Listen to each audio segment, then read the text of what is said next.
But I can see clearly that there is a problem, right?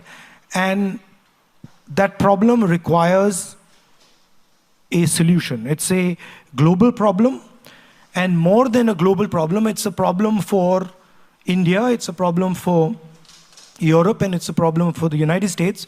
And frankly, it's a problem for all of you in this room, because you're going to have to deal with the problem. And the problem is that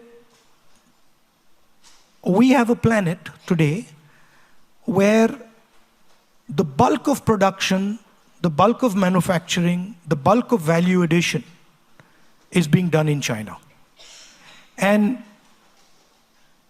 I'm not going to comment on whether that's a good thing or a bad thing. The Chinese have successfully competed against us and achieved it, right?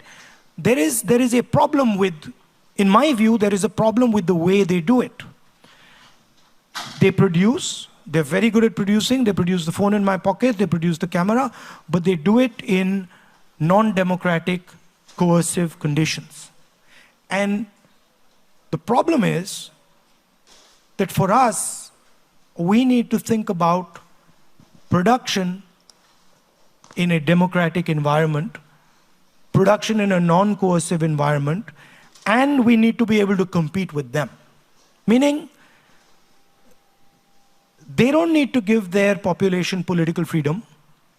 They can just give them economic freedom and then become the center of production globally.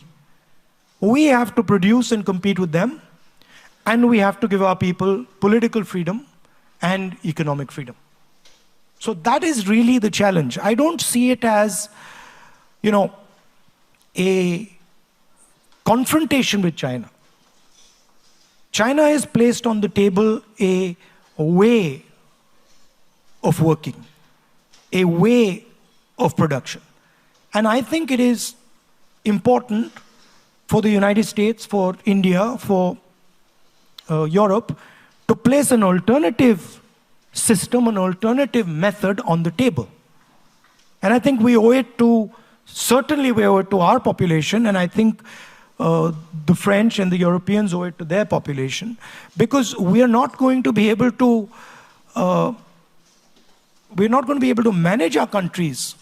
We're not going to be able to give students like you jobs without doing that.